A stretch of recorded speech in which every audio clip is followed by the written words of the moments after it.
بسم الله الرحمن الرحیم. به نام خداوند متعال، با یاد و طلب یاری از اهل بیت علیهم السلام شروع میکنم. اگه صدای من هر جای ایراد پیدا کرد لطفا به من تذکر بدین. بحث ما درباره جواز لعن خلفا، یعنی عمر، ابوبکر، عثمان لعنت الله علیهم و عایشه لعنت الله علیها بر اساس کتب شیعیان هست. یعنی آیا ما جواز داریم لعن کنیم این 4 نفر رو، توصیه شده یا نه؟ چون الان متاسفانه در جو کشور ایران متاسفانه لعن کمرنگ شده و بعضیا تشکیک کردن در این امر که آیا اهل بیت علیهم السلام به صورت علن خلفا و عاشر رو لعنت میکردن یا نمیکردن، یا در خفا اصلا لعنت میکردن یا نمیکردن. بحث ما برگرفته از کتاب نهم ربیع، فضیلت‌ها و شرافت‌ها، نوشته سید علی حسینی خراسانی هستش، از صفحه 152 تا 174 با تغییراتی. عنوان‌های برنامه، عنوان‌های مطلب ما به این صورته که 1. دست کشیدن شیعیان از تبرع در آخرالزمان. 2. جایگاه تبرع در اعتقادات شیعه. 3. معرفت خداوند متعال چیست. 4. ثواب عظیم لعن و براءت از ابوبکر و عمر لعنت الله علیهما. 5. کمکاری در لعن و اظهار بیزاری. 6. حب اهل بیت علیهم السلام با حب دشمنانشان قابل جمع نیست. 7. رجحان یا برتری تبرع بر تولا. 8. وظیفه کسانی که توان یاری اهل بیت علیهم السلام را ندارند. 9. دعای عظیم الشأن صنمه قریش. خب، اولین عنوان ما دست کشیدن شیعیان از تبرع در آخرالزمان. حدیث شریف اینه: حسن خزاز گوید از امام رضا حضرت سامن الائمه علیهم السلام شنیدم که می‌فرمود بعضی از کسانی که ادعای محبت و دوستی ما اهل بیت علیهم السلام دارند، ضررشان برای شیعیان ما از دجال بیشتر است. پس عرض کردم یا ابن رسول الله صلی الله علیه و آله و سلم به چه علت؟ حضرت علیه السلام فرمودند به خاطر دوستیشان با دشمنان ما و دشمنیشان با دوستان ما. هرگاه چنین شود حق و باطل در هم آمیخته شود و امر مشتبه گردد و مؤمن از منافق شناخته نمی شود. منبع حدیث شریف: صفات الشیعه، صفحه 8، وسائل الشیعه آل البیت، جلد 16، صفحه 179، بهار الانوار شریف، جلد 72، صفحه 391.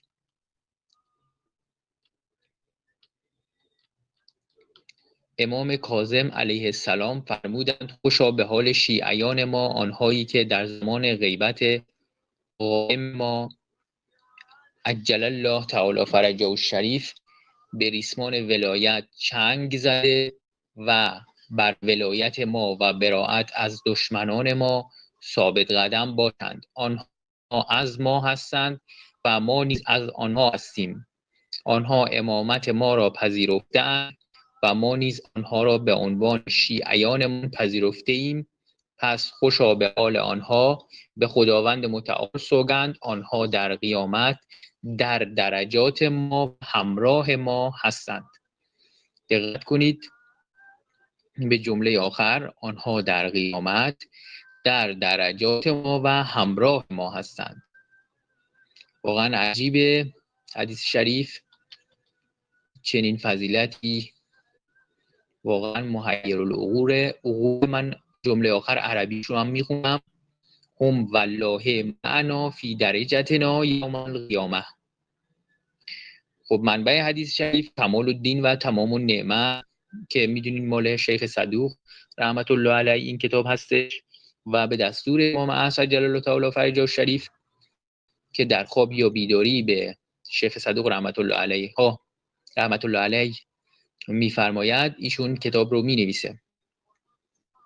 کمال الدین و تمام النعمه، صفحه 361، بهار الانوار شریف، جلد 51، صفحه 151 و کفایت الاثر صفحه 269 و اعلام الورا به اعلام الهدا جلد 2 صفحه 239 و مکیال المکارم که کتاب بسیار شریفیه، مکیال المکارم درباره وظایف در عصر غیبت، جلد 1 صفحه 33 و منتخب الانوار المضیئه صفحه 152. در اینجا این سوال به وجود می آید که چرا امام کاظم علیه السلام این فضائل را فقط به شیعیانی که در زمان غیبت از دشمنان اهل بیت علیهم السلام بیزاری می جویند اختصاص دادند. با طرح این سوال روشن می شود که در زمان غیبت اتفاقاتی می افتد که عده‌ای از شیعیان از این امر ضروری و واجب دین برمی‌دارند و از طریق اهل بیت علیهم السلام منحرف می‌شوند. لذا نتیجتاً عده‌ای که بتوانند خود را از این انحرافات حفظ کنند مورد لطف خاص اهل بیت علیهم السلام قرار می‌گیرند. اعضای وصیت لطفاً اون کسایی که میشناسین رو دعوت کنین، لینک رو براشون بفرستین، ممنون میشم. خب من عنوان دیگه ما جایگاه تبرا در اعتقادات شیعه هستش. امام صادق علیه السلام فرمودند داشتن محبت اولیاء خداوند متعال در دل و قبول ولایت آنها واجب است و بیزاری جستن از دشمنان آنها واجب است و بیزاری جستن از کسانی که ظلم کردند به اهل بیت پیامبر علیهم السلام و کسانی که حرمت دخترش را شکستند و فدک را از آن حضرت غصب کردند و ایشان را از ارثش منع نمودند واجب است. خب فدک ارثیه فدک مال حضرت زهرا سلام الله علیها بود که پیامبر اکرم صلی الله علیه و آله و سلم هنگام حیاتشون به حضرت زهرا سلام الله علیها بخشیدند که ابوبکر لعنت الله علیه بعد از شهادت پیامبر اکرم صلی الله علیه و آله و سلم به همراه عمر لعنت الله علیه فدک رو که از اموال حضرت زهرا سلام الله علیها بود ازش غصب کردند و الان در عربستان این منطقه تو نقشه به اسم حائل است. حائل با ه جیمی. فدک بسیار سرزمین بزرگ و پرمحصولیه. فدک از آن حضرت علیه السلام غصب کردند و ایشان را از ارثش منع نمودند واجب است و بیزاری از کسانی که حقوق او و شوهرش امیرالمومنین علیه السلام را گرفتند و همت گذاشتند بر آتش کشیدن خانه آن حضرت و اساس ظلم را پایه‌گذاری کردند. دقت کنید، خونه‌ای که آتش کشیدن خونه‌ای بوده که جبرائیل علیه السلام و حضرت پیامبر اکرم صلی الله علیه و آله و سلم برای ورود به اون خونه اجازه می‌گرفت. فرشته وحی برای اون ورود به اون خونه اجازه می‌گرفت، ولی اونها انقدر ملعون بودن که بدون اجازه وارد شدن و خونه رو به آتش می‌خواستن بکشن. خب و اساس ظلم را پایه‌گذاری کردند و سنت رسول خدا صلی الله علیه و آله را تغییر دادند واجب است و بیزاری جستن از ناکسین و قاستین و مارقین واجب است. خب ناکسین اون کسایی که عهد و بیعت خودشون رو شکوندن، یعنی کیا؟ طلحه و زبیر و به همراه ام الفاسقین عایشه لعنت الله علیها در جمل امیرالمومنین علیه افضل صلوات المرسلین جنگیدن. مارقین کیا بودن؟ مارقین اصحاب نهروان که با امیرالمومنین علیه السلام در نهروان جنگیدن، یعنی خوارق. قاستین کیا بودن؟ معاویه لعنت الله علیه در و امراس در جنگ صفین. و بیزاری جستن از ناکسین و قاستین و مارقین واجب است و بیزاری از پیشوایان گمراهی و ضلالت واجب است، از اولین آنها تا آخرین آنها، و بیزاری از شقی‌ترین اولین و آخرین و قاتل امیرالمومنین علیه السلام یعنی ابن ملجم لعنت الله علیه واجب است و بیزاری جستن از تمامی کشندگان اهل بیت علیهم السلام واجب است. منبع حدیث شریف الخصال مال شیخ صدوقه رحمت الله علیه، صفحه 607، بهارالانوار شریف جلد 27 صفحه 52 و منابع دیگه هم داره. حضرت ثامن الائمه امام رضا علیه السلام فرمودند داشتن محبت نسبت به اولیای خداوند متعال واجب است و همچنین داشتن بغض یعنی دشمنی نسبت به دشمنان خداوند متعال و اظهار بیزاری از آنان و پیشوایانشان واجب است و براءت و بیزاری از کسانی که به آل محمد علیهم السلام ظلم کردند و ظلم به آنان را تبدیل به سنتی کردند و سنت پیامبرشان را تغییر دادند و بیزاری از ناکسین و قاسطین و مارقین واجب است همان کسانی که حجاب رسول خدا صلی الله علیه و آله و سلم را مورد حد حرمت قرار دادند و بیعت با امامشان را شکستند و زنی را خارج کردند، منظور عایشه لعنت الله علیها، و با امیرالمؤمنین علیه السلام به جنگ برخاستند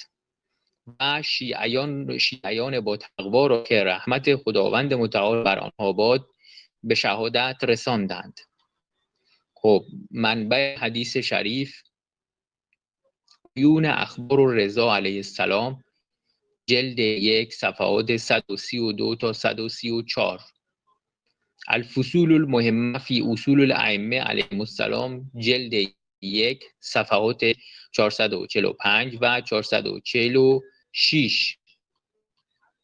مردی از امام سجاد علیه السلام پرسید چه چیز سبب قبولی نماز است؟ حضرت علیه السلام فرمودند پذیرش ولایت ما و براءت جستن از دشمنان ما سبب قبولی نماز است. یعنی دقت کنید فرمود ولایت و براءت، تولا و تبرا شرط قبولی نمازه. خب بین تولا و تبرا کدوم برتره؟ به زیر صفات تبرا. چرا؟ چون ثواب لعن از ثواب صلوات در احادیث شریفه آمده که بیشتره و در زیارت عاشورا اول ما لعن میکنیم، بعد ما میاییم صلوات میفرستیم، درود میفرستیم.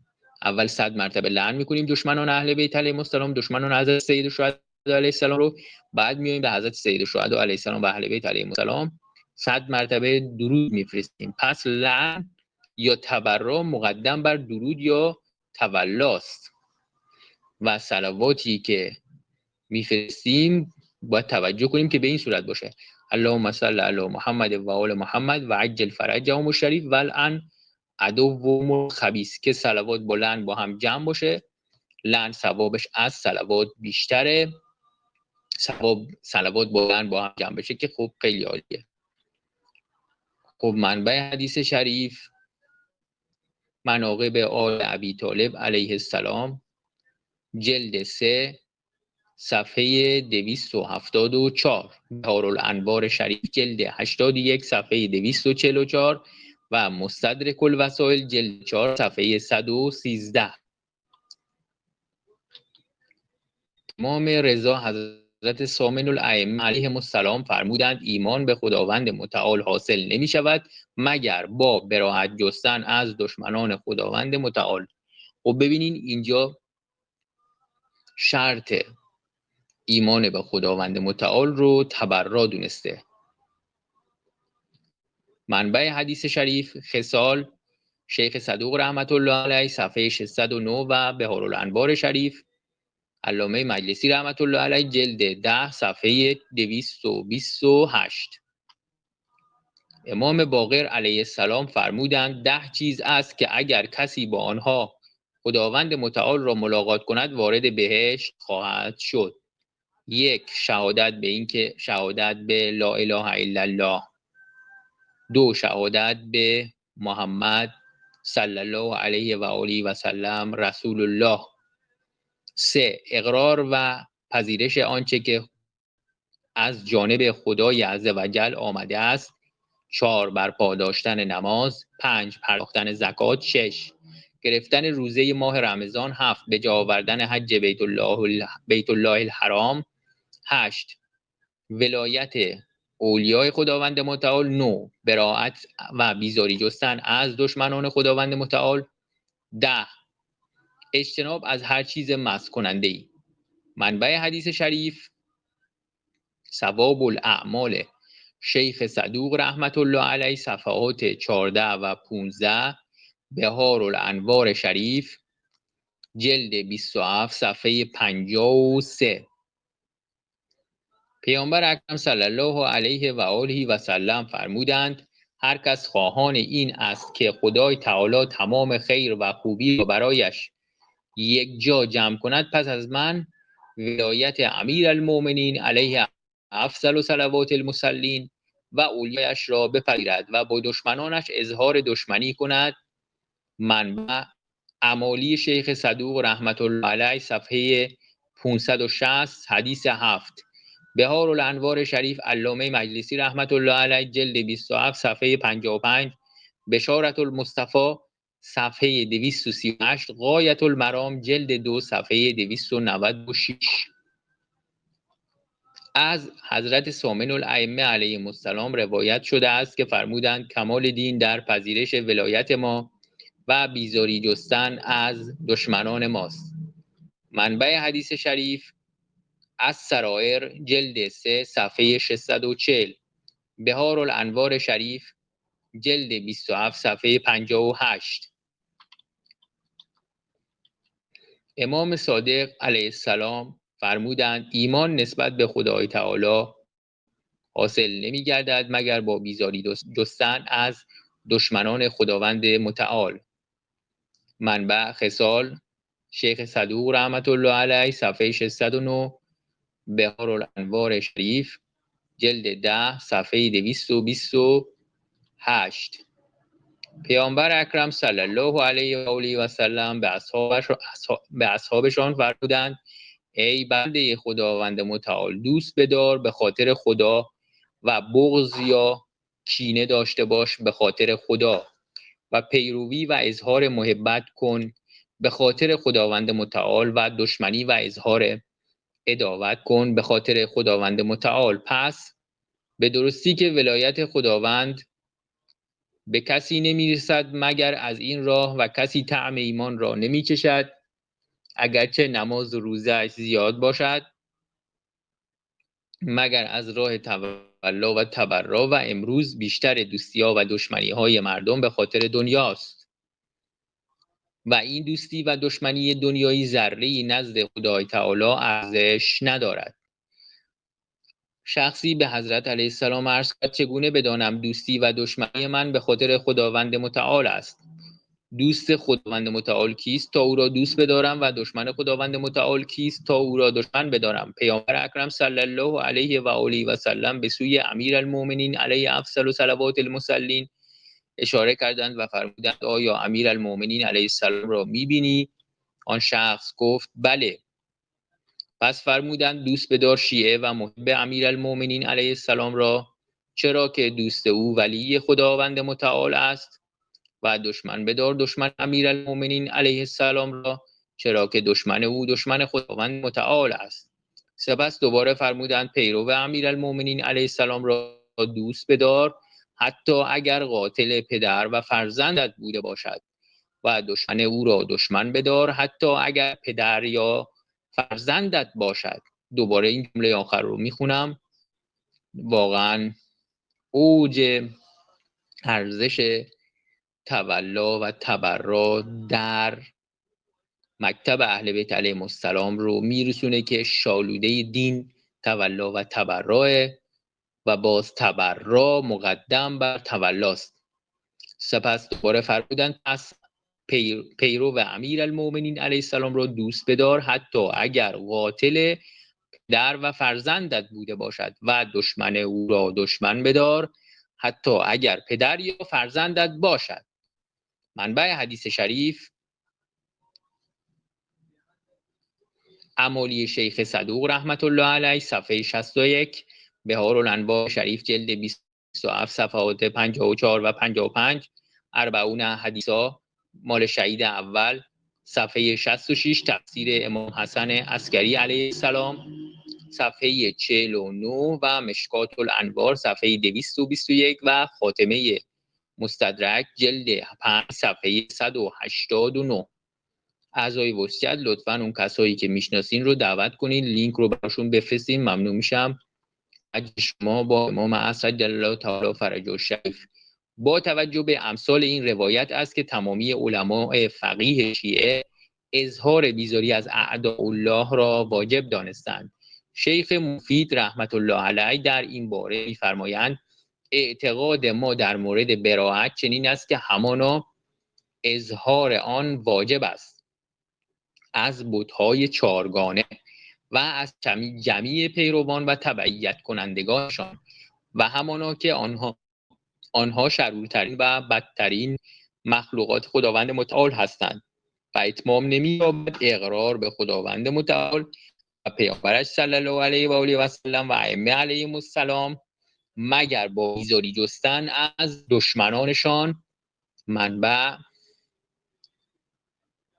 اعتقادات شیخ مفید رحمت الله علیه صفحات 105 و 106. محقق کرکی در این باره می‌فرمایند همانا از آیات و روایات دانسته می‌شود که همان گونه که خدای تعالی ولایت اولیاءش را واجب فرموده است دشمنی با دشمنانش و اظهار بیزاری و دوری نمودن از آنها را هم واجب فرموده است، هرچند که آنها نزدیکترین مردم ما باشند و حتی از طریق نسب ما متصل باشند. منبعش نفحات اللاهوت فی لعن جبت و طاغوت صفحه 30. شیخ حسن بن سلیمان حلی نیز در این باره چنین میگوید: پس با توجه به آیات و روایات در این باب وجوب براءت از دشمنان آل محمد علیهم السلام و وجوب لعن آنها اثبات می‌گردد. منبع المحتضر صفحه 35. خب عنوان بعدی معرفت خداوند متعال چیست؟ ابو حمزه سومالی گوید امام باقر علیه السلام فرمودند ای ابا حمزه، همانا کسی عبادت و بندگی خدا را می کند که شناخت نسبت به او داشته باشد و اما کسی که شناخت به او ندارد مانند کسی است که عبادت و بندگی غیر او را می کند و این چنین گمراه است. ابو حمزه رحمت الله علیه گوید عرض کردم خداوند متعال خیر و نیکی را برای شما زیاد فرماید. معرفت و شناخت خدا چیست؟ حضرت فرمودند شناخت خداوند متعال و معرفت به او چنین است که با پیروی از امیرالمؤمنین علیه افضل صلوات المصلین و اقتدا به او و پیشوایان هدایت یعنی امامان معصوم علیهم السلام بعد از او و براءت و بیزاری جستن از دشمنان آنها به سوی خداوند متعال تایید و تصدیق خداوند متعال و پیامبرش را بکند.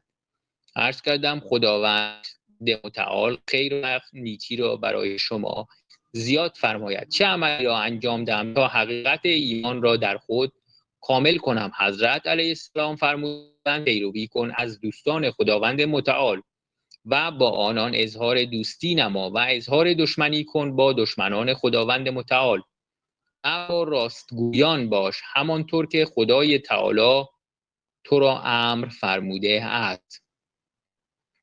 خب منبعش سوره توبه آیه 119. منظور این آیه که خوندم سوره توبه آیه 119 بود. عرض کردم دوستان خداوند متعال چه کسانی هستند؟ حضرت علیه السلام فرمودند دوستان خدا حضرت محمد رسول خدا صلی الله علیه و آله و سلم و امیرالمؤمنین علیه السلام و امام مجتبی علیه السلام و حضرت سید الشهدا علیه السلام و امام سجاد علیه السلام هستند. امر منتهی به ما می شود و سپس به فرزندم جعفر علیه السلام و به فرزندشان امام صادق علیه السلام که در آنجا نشسته بودند اشاره نمودند. سپس فرمودند پس هر کس که آنها را دوست بدارد و ولایتشان را بپذیرد، همانا که دوستدار اولیای خداوند متعال است و ولایتشان را پذیرفته است و با راستگویان است، همانطور که خداوند متعال به او امر فرموده است. عرض کردم خداوند خیر و نیکی را برای شما زیاد فرماید. دشمنان خداوند متعال چه کسانی هستند؟ حضرت فرمودند 4 بت هستند. عرض کردم چه کسانی هستند؟ حضرت فرمودند ابوالفضیل و رمع و نعسل و معاویه. ابوالفضیل منظور ابوبکر لعنت الله علیه، رمع منظور عمر لعنت الله علیه، نعسل منظور عثمان لعنت الله علیه و معاویه ملعون علیه الهاویه. و هر کس که متدین به دین آنها باشد، یعنی به دین آنها، به دین این 4 تا ملعون متدین باشه، اونم شاملشون میشه. پس هر کس که با آنها دشمنی کند، همانا با دشمنان خداوند متعال دشمنی کرده است. منبع تفسیر عیاشی، تفسیر شریف عیاشی، جلد 2 صفحه 116، بهارالانوار شریف جلد 27 صفحات 57 و 58، مجمع النورین صفحه 213. عنوان بعدی ما ثواب عظمای لعن و براءت از اولی و دومی لعنت الله علیهماست. از امام سجاد علیه السلام روایت شده است که فرمودند هر کس در هر صبح بگوید اللهم لعن جبت و طاغوت، برای او 70,000 حسنه نوشته می شود و 70,000 گناه از نامه اعمالش محو می گردد و 70,000 درجه منزلتش بالا رود. سبحان الله، سبحان الله، محیر العقول ثوابش. الحمدلله رب العالمین که خداوند متعال توفیق داد این حدیث شریف خونده بشه. خداوند متعال رو به حق این حدیث شریف قسم میدم که گناهان من رو بخشه. منبع حدیث صحیفه سجادیه شریف صفحه 51. خب ادامه میدم. همچنین ابو حمزه سومالی رحمت الله علیه از امام سجاد علیه السلام نقل میکند که فرمودند کسی که یک بار جبت و طاغوت یعنی عمر و ابوبکر یعنی اولی و دومی لعنت الله علیهما رو لعنت کند، خدای تعالی 70 میلیون حسنه برای او می نویسد، 70 میلیون گناه از پرونده اعمالش پاک می کند و 70 میلیون درجاتش می افزاید. و هر آن کس که روز و شب بر او بگذرد در حالی که آن دو را لعنت کند، همانقدر حسنات برای او نوشته می شود. ابو حمزه سومالی گوید بعد از شهادت امام سجاد علیه السلام خدمت مولایم امام باقر علیه السلام رسیدم و گفتم من روایتی را از پدر بزرگوارتان شنیدم. حضرت علیه السلام فرمودند آنچه را که شنیدی بگو. من حدیث شریف را به محضرشان عرضه داشتم. فرمودند بله این چنین است ای سومالی، آیا دوست داری برای تو اضافه تر بگویم؟ عرض کردم بله ای مولای من. پس فرمودند کسی که یک بار آنها را در صبح تا شام لعنت کند، گناهی بر او نوشته نشود. سبحان الله. و کسی که در شب یک بار آنها را لعنت کند، در آن شب تا صبح برای او گناهی نوشته نمی شود. الحمدلله رب العالمین. خب ابو حمزه سومالی رحمت الله علیه گوید بعد از شهادت امام باقر علیه السلام به محضر مقدس امام صادق علیه السلام رسیدم و حدیث پدر و جد بزرگوارش را خدمتش عرضه داشتم. حضرت علیه السلام فرمودند ای ابو حمزه مطلب حق و صحیح است. پس فرمودند برای لعنت کننده 1 میلیون درجه بالا رود. سپس فرمودند ان الله واسع علیم، واسع کریم.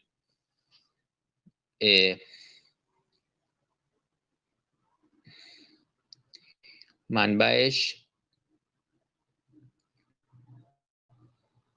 شفاء الصدور فی شرح زیارت العاشورا جلد 2 صفحات 392 و 393 به نقل از کتاب مجمع الفضائح لارباب القبائح.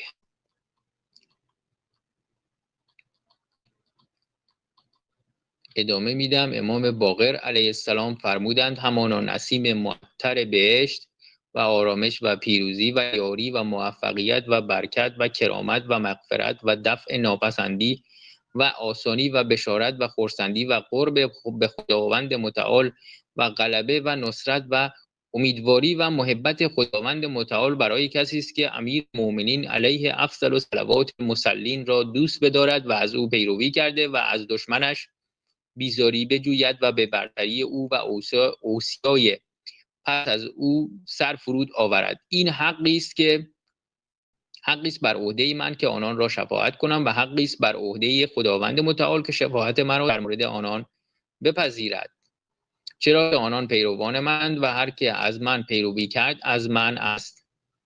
خب منبعش کافی شریف جلد 1 صفحه 210 با اندکی اختلاف، بصائر الدرجات جلد 1 صفحه 152. رسول خدا صلی الله علیه و آله و سلم فرمودند هر که پس از من اهل تشکیک و بدعت را دیدید بیزاری خود را از آنها آشکار کنید و بسیار به آنها دشنام دهید و درباره آنها بد بگویید و آنها را با برهان و دلیل خفه کنید تا نتوانند به فساد در اسلام طمع کنند و در نتیجه مردم از آنها دوری کنند و بدعت‌های آنها را یاد نگیرند و خداوند متعال به سبب این کار برای شما حسنات می‌نویسد و درجات شما را در آخرت بالا می‌برد. منبع بس کافی شریف جلد 2 صفحه 375 وسائل الشیعه آل البیت جلد 16 صفحه 267 بهار الانوار شریف جلد 71 صفحه 202 مجمع البحرین جلد 3 صفحه 343 و باز هم منابع دیگه ای داره که ما ذکر نمی کنیم. کمکاری در لعن و اظهار بیزاری عنوان بعدیه. امیرالمؤمنین علیه السلام فرمودند شگفتا چگونه قلب‌های این امت را محبت آنها یعنی غاصبین خلافت لعنت الله علیهم اجمعین فرا گرفته است، محبت کسانی که آنها را از راه خداوند متعال باز داشته و از دین برگرداندند. به خدا قسم، به خداوند متعال قسم، اگر این امت با پای برهنه بر خاک ایستاده و خاکستر بر سر ریزند و با تضرع و زاری بر کسانی که سبب گمراهی آنها شده و آنها را از راه خداوند متعال باز داشته و به سوی آتش فرا خوانده و در معرض غضب پروردگار متعال قرار داده و آنها را جهنمی کردند لعن و نفرین نمایند و تا قیامت این کار را ادامه‌اند باز نتوانستند آنچنان که باید آنها را لعن و نفرین کنند. حدیث عجیبیه. منبعش کتاب سلیم ابن قیس هلالی عامری کوفی رحمت الله علیه یا همون اسرار آل محمد علیهم السلام صفحه 250 و بهار الانوار شریف جلد 30 صفحه 326.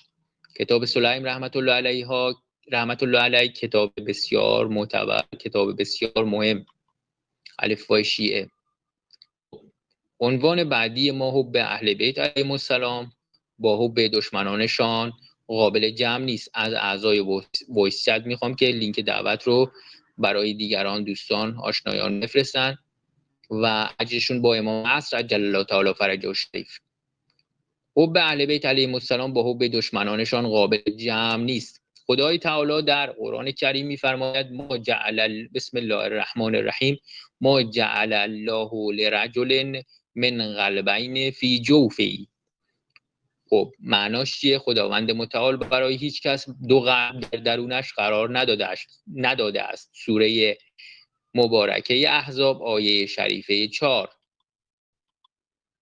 امیرالمؤمنین علیه السلام فرمودند خداوند در درون هیچ انسانی دو قلب قرار نداده است که با این دوست بدارد و با آن دشمن بدارد، یعنی حب و بغض این قلب با قلب دیگر مقابل هم باشند. اما محب ما پس خالصا فقط محبت ما را در دل دارد، آنچنان که طلا با آتش از ناخالصی ها جدا می نمایند و در آن ذره تیرگی و ناخالصی نمی ماند. پس هر کس که می خواهد بداند که آیا محبت ما را دارد یا نه، قلبش را مورد امتحان قرار دهد. پس اگر در قلبش در کنار حب ما به دشمنان ما هم محبت داشت، پس نه ما از او هستیم، نه ما از هم هستیم و نه او از ماست. خب منبعش تفسیر شریف قمی جلد 2 صفحه 171، بهارالانوار شریف جلد 27 صفحه 51، تفسیر شریف صافی جلد 4 صفحه 162، تفسیر شریف نورالثقلین جلد 4 صفحه 235. امام صادق علیه السلام فرمودند هر کس در کفر دشمنان ما و کسانی که به ما ظلم کردند شک کند، پس همانا او خودش کافر است. حدیث عجیبیه، واقعا حدیث عجیبیه. هر کس در کفر دشمنان ما، یعنی کفر عمر، ابوبکر، عثمان، عایشه، حکم، هند، معاویه و انفذ ملعون، حفصه ملعون، هر کس که در کفر دشمنان ما و کسانی که به ما ظلم کردند شک کند، پس همانا او خودش کافر است. واقعا حدیث عجیبیه. خب منبعش اعتقادات شیخ مفید رحمت الله علیه صفحه 104، وسائل شیعه آل البیت جلد 28 صفحه 345، بهارالانوار شریف جلد 8 صفحه 366، اعتقادات فی دین الامامیه شیخ صدوق رحمت الله علیه صفحات 79 و 80. به امام صادق علیه السلام عرض شد که فلانی شما را دوست دارد، اما در بیزاری جستن از دشمنان شما ضعیف است. حضرت علیه السلام فرمودند هرگز چنین نیست. دروغ میگوید هر کسی که ادعای داشتن محبت ما را میکند ولی از دشمنان ما بیزاری نمیجوید. منبع حدیث شریف از سرایر جلد 3 صفحه 640، بهارالانوار شریف جلد 27 صفحه 58 و منبعهای دیگه هم داره که ما نمیخونیم. روزی مردی به امیرالمؤمنین علیه افضل و صلوات المصلین عرض کرد یا امیرالمؤمنین، همانا من شما را دوست دارم و فلانی یعنی عثمان لعنت الله علیه را هم دوست دارم. حضرت علیه السلام به او فرمودند در این صورت تو یک چشمی، یا کور یا بینا، یعنی یا محب من هستی یا محب آن ملعون. خب به ضرس قاطع کسی که هم امیرالمؤمنین علیه افضل و صلوات المصلین و هم عثمان لعنت الله علیه رو دوست داره، حب امیرالمؤمنین علیه السلام بی تاثیره و حب عثمان لعنت الله علیه حب امیرالمؤمنین علیه السلام رو از بین میبره. حب دشمن اهل بیت علیهم السلام حب اهل بیت علیهم السلام رو بیفایده میکنه. حدیث شریف داریم حب علیون امیرالمؤمنین علیه السلام حسنتون لا یضر معها سیئه و بغض علی امیرالمؤمنین علیه السلام سیئتون لا ینفعها معها حسنه. یعنی چی؟ یعنی که دوستی امیرالمؤمنین علیه السلام نیکی یا حسنه است که گناه باش به انسان هیچ ضرری نمیزنه و دشمنی امیرالمؤمنین علیه السلام سیئه یا گناهی است که با وجودش هیچ نیکی ارزش نداره و فایده‌ای برای انسان نداره. امام باقر علیه السلام فرمودند کسی که نفهمد آنچه را که بر ما از بدیها وارد شد، از ظلمی که بر ما روا داشته شد تا حقی که از دست ما رفت، مثلا فدک، و آنچه که از مصیبت بر ما وارد شد، مثلا هجوم به بیت وحی و کشته شدن حضرت زهرا سلام الله علیها، فرزندش محسن علیه السلام، و تهدید به تحریق یعنی سوزاندن خونه‌ای که جبرائیل علیه السلام بدون اجازه بهش وارد نمیشد، و این غم‌هایی که قلب رو به درد میاره و اشک رو جاری میکنه. پس او شریک با کسانی است که این ظلم‌ها را در حق ما روا داشتند. دوباره میخونم: امام باقر علیه السلام فرمودند کسی که نفهمد آنچه را که بر ما از بدیها وارد شد، از ظلمی که بر ما روا داشته شد تا حقی که از دست ما رفت و آنچه که از مصیبت بر ما وارد شد، از او شریک با کسانی است که این ظلم‌ها را در حق ما روا داشتند. یعنی کسی که این ظلم‌ها رو ندونه، نشناسه، شریک با اون ظالمین ملعون. منبع ثواب الاعمال شیخ صدوق رحمت الله علیه، صفحه 208، بهارالانوار شریف جلد 27 صفحه 55 و منابع دیگه. خب من ادامه میدم. اونایی که در وایس چت هستن لطفاً لینک دعوت رو برای دیگران بفرستن تا در ثواب شریک باشن. اگه من یه خورده ادامه دادم طول کشید، بخاطر اینکه یه سری توضیحات دادم برای متن، اون توضیحات رو اگه نمیدادم اینقدر طولانی نمیشد. ولی خب انشالله که 15 دقیقه دیگه بتونم تموم کنم. رجحان یا برتری تبرا بر تولا، عنوان بعدی. شیخ ابوالحسن مرندی از شیخ خر عاملی که صاحب وسائل شیعه، کتاب شریف وسائل شیعه است رحمت الله علیه ما، نقل می کند که امیرالمومنین علیه السلام در حال طواف کعبه بود. مردی پرده خانه کعبه را گرفته بود و صلوات بر محمد و آل محمد علیهم السلام میفرستاد. حضرت علیه السلام بر او سلام نمود. بار دوم حضرت او را دیدند ولی سلام نکردند. آن مرد عرض کرد: یا امیرالمومنین، چرا این بار بر من سلام ننمودید؟ حضرت علیه السلام فرمودند: نخواستم تو را از ذکر لعن که این بار میگفتی باز دارم، چرا که لعن از سلام دادن و رد جواب آن و از صلوات بر محمد و آل محمد علیهم السلام فضیلتش بیشتر است. بسیار حدیث عجیبیه. ببینین ثواب لعن از ثواب صلوات بیشتره و امام علیه السلام به خاطر اینکه حواس طرف پرد نشه از لعن بهش سلام نکرد. واقعا عجیبه. مجمع النورین صفحه 208. روایت شده است که مرد خیاطی 2 پیراهن را نزد امام صادق علیه السلام آورد و عرض کرد: من هنگام دوختن یکی از این 2 پیراهن صلوات بر محمد و آل محمد علیهم السلام میفرستادم و هنگام دوختن دیگری لعن بر دشمنان محبت و آل محمد و آل محمد علیهم السلام میفرستادم. شما کدام یک را اختیار میفرمایید؟ حضرت علیه السلام پیراهنی را که با ذکر لعن دوخته شده بود انتخاب نمودند و فرمودند: من این پیراهن را بیشتر دوست می‌دارم. واقعا عجیبه. سبحان الله. منبعش امارت الولایه صفحه 51 و تعلیقه شفاء الصدور جلد 2 صفحه 48. خب عنوان بعدی: وظیفه کسانی که توان یاری اهل بیت علیهم السلام را ندارند.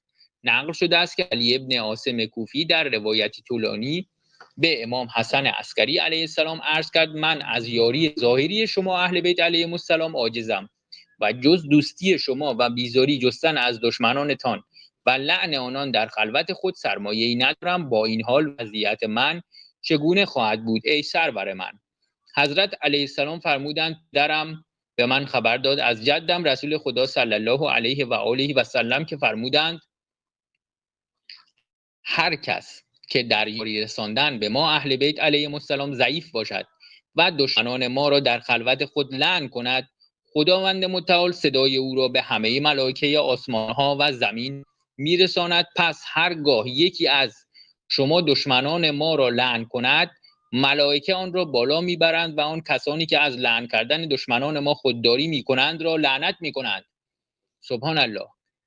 پس چون صدای او یعنی لعن کننده به ملائکه برسد، برای او طلب آمرزش میکنند و او را مدح یعنی ستایش میکنند و میگویند: خدایا درود فرست بر روح بنده‌ات، همان که کوشش خود را در راه یاری اولیای تو به کار برد. و اگر بیش از آن هم میتوانست حتما دریغ نمی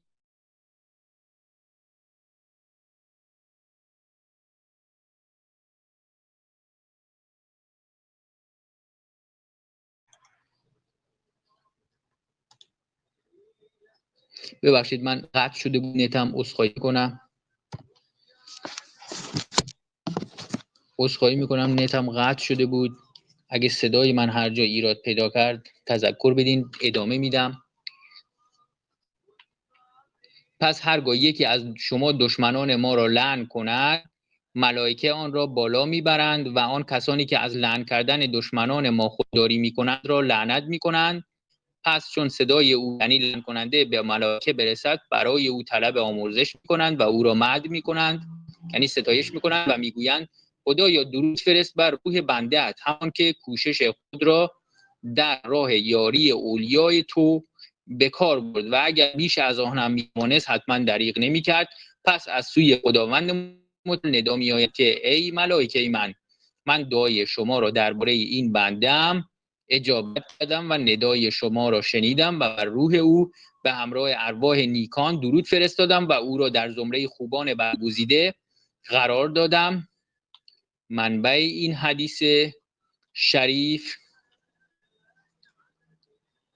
بهارالانوار شریف جلد 50 صفحه 316 و 317، مستدرک سفینة البحار جلد 9 صفحات 264 و 265 و به طریق دیگر تفسیر امام عسکری علیه السلام صفحه 47 بهارالانوار شریف جلد 89 صفحه 254، مستدرک الوسائل جلد 4 صفحه 411، مکیال المکارم جلد 2 صفحات 390 و 391.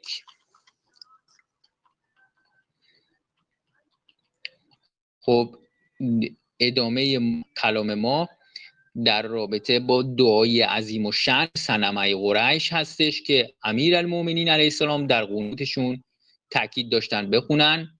در این قسمت ما قصد داریم به نقل یکی از مهمترین ادعیه شیعه بپردازیم. متاسفانه خیلی از شیعیان این دعا رو نمیشناسن، به نام دعای صنمه قریش که امیرالمومنین علیه السلام این دعا را در قنوت نمازشان می‌خواندند و روایت شده است که خواننده این دعا همانند تیر اندازی است که در جنگ بدر و احد در کنار پیامبر اکرم صلی الله علیه و آله و سلم 1,000,000 تیر را به طرف دشمن رها ساخته باشد، ولی متاسفانه در سالهای اخیر این دعا محجور مانده و به خاطر بعضی غرض‌ورزی‌ها و منفعت اندیشی‌های بعضی افراد نافهم عمدن این دعا را از کتب و افکار و اذهان مردم پاک کردند تا به مقاصد دنی و پست دنیوی خود برسند. اوف بر آنها باد و غضب خداوند متعال که این چنین مردم را از حقایق دور می‌سازند. البته اون حدیثی رو که ما تو متن گفتیم که خواننده این دعا همانند تیراندازی است که در جنگ بدر و احد در کنار پیامبر اکرم صلی الله علیه و آله و سلم 1,000,000 تیر را به طرف دشمن رها ساخته باشد، منبعش مستدرک الوسائل جلد 4 صفحه 405، بهارالانوار شریف جلد 31 صفحه 631. دعای صنمه قریش مروی از امیرالمومنین علیه افضل صلوات المصلین. من یه خود عربیش میخونم، بقیه ترجمهشو میخونم. چند جور روایت شده، تقریبا خیلی شبیه به همه کلمات پس پیشه. حالا من اینو از روی همین کتاب میخونم. شروعش اینجوریه: اللهم ان صنمه قریش و جبتیها و طاغوتیها و افکیها و ابنتیها اللذین خالفا امرک انکرا وحیک و عصیا رسولک و غلبا دینک و حرفا کتابک. خب معناش میخونم. خداوندا انشالله که خداوند متعال توفیق بده که بخونین این دعای شریف رو. من صوتی و تصویریشو دارم حدود 10 دقیقه‌ای، اگه کسی خواست میتونه پی وی من بیاد من بهش بدم در کانال خودم که این وایس رو هم ذخیره میکنم. اول با همین دعای شریف صوتی و تصویری شروع میشه. 10 دقیقه است. 10 دقیقه است هر کدومشون. صوتیش خیلی کم حجم هستش، میتونین دانلود کنین و گوش کنین هر وقت بیکار هستین یا موقع خواب کنارتون روشن باشه و اجر لعن بر عمر و ابوبکر و عایشه و عثمان و عمر و ابوبکر و عایشه و حفصه، یعنی عمر و ابوبکر و دو تا دخترشون، عمر و ابوبکر و حفصه دختر عمر و عایشه دختر ابوبکر لعنت الله علیهم. این 4 نفر لعنت میشن در این دعا و اون کسایی که بهشون اقتدا کردن محبش هستن. خداوند لعنت کن 2 بت قریش، ابوبکر و عمر لعنت الله علیهما را و 2 مشرک آن را و 2 سرکرده زلالت را و آن 2 دروغ پرداز را، دختر آنها یعنی عایشه و حفصه رو، همان 2 نفری که فرمانت را زیر پا نهادند و آنچه را وحی فرموده بودی منکر شدند و نافرمانی پیامبرت صلی الله علیه و آله و سلم را کردند، دینت را واژگون نمودند، کتاب تو را تحریف کردند، احکام تو را بی ثمر گذاشتند و تباه کردند احکام واجب تو را و از در ستیزگی با آیاتت برآمدند. دشمنی کردند با دوستانت، دوستی کردند با دشمنانت، شهرهای تو را ویران کردند و بندگانت را به فساد کشاندند. ببینید لیست جنایات این خبائث هستش، خیلی جالب لیست شده در این دعای شریف. خدا لعنت کن آن 2 را و پیروانشان را و موالیانشان را و گرویدگان به آن 2 را و محبینشان را.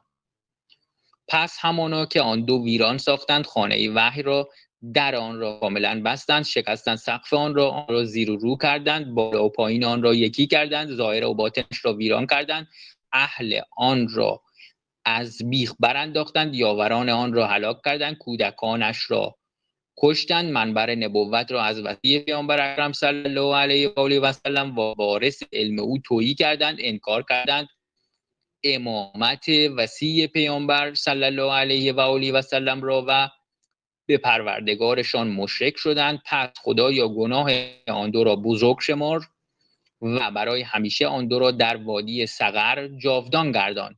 میدونین که سقر در قعر جهنم و عذابش از همه جای جهنم بیشتره و عمر ابوبکر در قعر سقر در درون چاهی، در قعر اون چاه، درون تابوتی که اون هم درون تابوت دیگه ای قرار داده، از تابوتی از آتش، قفلی از آتش، که هر وقت خداوند متعال میخواد جهنم رو شعله ور کنه سنگ در اون چاه رو بر میداره. این حدیث شریف در کتاب شریف سلم ابن قیس هلالی آمری کوفی یا همون اسرار آل محمد علیهم السلام هست. پس خدایا گناه آن 2 را بزرگ شمار، برای همیشه آن 2 را در وادی سقر جاودان گردان، همان وادی که دربارش فرمودی بندگان نمیتوانند شدت عذابش را درک کنند، جهنمی است که نه چیزی را باقی میگذارد و نه رها میسازد. خدایا آن 2 و پیروانشان را به عدد هر کار ناروایی که انجام دادند لعنت کن و به عدد هر حقی که مخفی داشتند و هر منبری که به ظلم بر آن بالا رفتند و هر مؤمنی که به تبعیدش کردند و هر منافقی که به کار گمار دادند و هر ولی از اولیاءت که آزردند و هر تبعید شده‌ای که پناهش دادند و هر راستگویی که راندند و هر کافری که یاریش کردند و هر امام برحقی که مقهورش کردند و به عدد هر واجبی که آن را تغییر دادند، هر حدیثی که انکارش کردند و هر امر زشتی که حدیثش کردند، اونهایی که ریختند، هر کاری نیکی که آن را با کار بدی عوض کردند، هر کفری که پا داشتند، هر ارثی که به زور گرفتند، هر غنیمتی که به ناحق ملک خود ساختند و هر مال حرامی که خوردند و هر خمسی که برای غیر اهلش حلال شمردند و هر خلاف واقعی که اساس آن را نهادند و هر ستمی که گسترش دادند و هر نفاقی که پنهان داشتند و هر نقشه پلیدی که فکر انجامش را در سر داشتند و هر ستمی آن را پراکندند و وعده‌هایی که بدان وفا نکردند و امان دادنی که خیانت کردند و پیمانهایی که شکستند و حلالهایی که حرام نمودند و حرامهایی که حلال کردند و پهلوهایی که شکافتند، منظور پهلوی حضرت صدیقه طاهره فاطمه الزهرا سلام الله علیها و جنینی که سبب 3 امتحان شدند، منظور حضرت محسن علیه السلام، همون کسی که اولین شخص هستش در محشر که برای حقش دادخواهی شه و استخوانی که شکستند، نعوذ بالله متعال استخوان پهلوی حضرت صدیقه طاهره سلام الله علیها و هر سندی که آن را دریدند. منظور سندی است که سند فتک که عمر لعنت الله علیه بعد از اینکه ابوبکر لعنت الله علیه سند فتک رو برای حضرت زهرا سلام الله علیه نوشتن که در بین راه عمر لعنت الله علیه سند فتک رو میگیره و پاره میکنه و توی صورت کسی میزنه که اول شخص خلقت برای بوسیدن دستش رکوع میکنه و اونجا حضرت زهرا سلام الله علیها نفرینش میکنه که خداوند متعال شکمش رو پاره کنه، اللهم بقر بطنه، یعنی شکمش رو خدایا پاره کن. و این نفرینش به دست بابا شجاع الدین حضرت ابوالعلا علیه السلام و با خنجر دو سرش 13 سال بعد عملی میشه، در روزی که ما اونو به عنوان عمر کشون یا نهم ربیع الاول جشن میگیریم و عید الله الاکبر و قدیر ثانی و 72 اسم داره. و استخوانی که شکستند، هر سندی که آن را دریدند، هر اجتماعی که پراکندند، هر عزیزی که خارش کردند و خاری که عزت بخشیدند و هر حقی که از صاحبانش باز داشتند و هر دروغی که آن را راست جلوه دادند و هر حکمی که آن را وارونه کردند و هر امامی که مخالفتش کردند، خدایا لعنت کن آنان را به عدد هر آیه‌ای که آن را تحریف کردند. اللهم لعنهم بكل آیه حرفوها، و هر واجبی که آن را ترک کردند و روش پسندیده‌ای که تغییرش دادند و قوانین الهی که مانع انجامش شدند، احکامی که بی نتیجه گردانیدند و هر بیعتی که آن را شکستند و هر ادعای حقی که آن را نپذیرفتند و هر شاهد عادلی که انکارش کردند، هر حیله‌ای که آن را اختراع کردند، هر خیانتی که وارد آوردند، هر گردنی که از آن بالا رفتند و شنهزارهای جهلی که آن را در اذهان مردم سرازیر کردند، هر تقلبی که مقید به آن بودند و شهادت هایی که کتمانش کردند و هر وصیتی که آن را ضایع نمودند. خب شهادت هایی که کتمانش کردند، خلاصی عجیب، شهادت های زیادی رو کتمان کردند. خب اللهم لعنهما فی مکنون سر و ظاهر العلانیه لعنا کثیرا ابدا دائما دائبا سرمدا لنقطاع لعملی و نفاد لعدده لعنا یقدو اوله ولا یروه آخره. خدایا لعنت کن آن دو را در پنهان نهان و آشکار ظاهر، لعنتی زیاد، همیشگی، پیوسته، مدام، بی انتها، لعنتی که زمانش پایانی ندارد و عددش را انتهایی نیست، لعنتی که آغازش را صبحی باشد ولی پایانش را شبی نباشد. لعنت تو باد بر آنان و یارانشان و مددکارانشان و دوستدارانشان و مرتبطین با آنان و کسانی که خود را در اختیار آنان گذاشتند و کسانی که به آنان مایلند و کسانی که برای پشتیبانی آنها شتاب میکنند و آنان که پیروی میکنند از سخنانشان و آنان که قضاوت‌های باطل آنها را تصدیق میکنند. سپس 4 مرتبه بگو اللهم عذبهم عذابا یستغیث منه اهل النار آمین یا رب العالمین. خدایا عذاب فرما آنان را عذابی که استغاثه و فریاد اهل آتش از آن عذاب بلند است. آمین یا رب العالمین.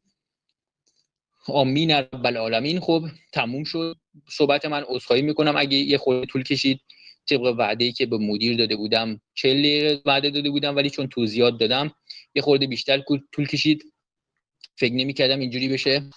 در هر صورت خود شما بزرگواران که کمک کردین، لینک رو برای دیگران فرستادین، اونها رو دعوت کردین، خیلی ممنون. اجر شما با امام اسد جل الله تعالی فرجه شریف ان شاء الله وایسش رو برای دوستانتون بفرستین، این احادیث شریف خونده بشه تا براعت وجوبش و اهمیتش و برتریش بر تولا در قلب دیگران زنده بشه و لعنت رو کار همیشگی خودشون رو بدن. همون که در حدیث شریف است که اگر ما بیستیم روی سر خودمون خاکستر بیستیم تا قیامت هم این دو ملعون رو لعنت کنیم، باز حق لعن رو به جا نیاوردیم به خاطر خباثت‌ها، گمراهی‌ها، ظلم‌ها و جنایاتشون در حق کل بشریت که مثل گناه کل امت، یعنی حتی یک حجامت هم اگه از کسی خون بریزه طبق احادیث شریف برگردن اون دو ملعون هست.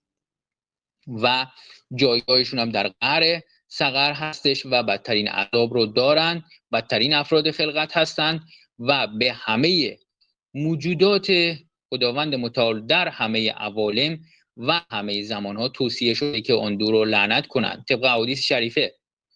خب ممنونم. همه شما بزرگواران رو به خداوند متعال میسپارم. با آرزوی ظهور موعود عجل الله تعالی فرجه و شریف یا حیدر کرار مدد و بر دشمنان اهل بیت علیهم السلام خصوصا عمر و ابوبکر و عثمان و عایشه و دیگران لعنت تا ابد. خب تموم شد، میتونین وایست رو ببندین. تشکر میکنم از مدیر و اعضا.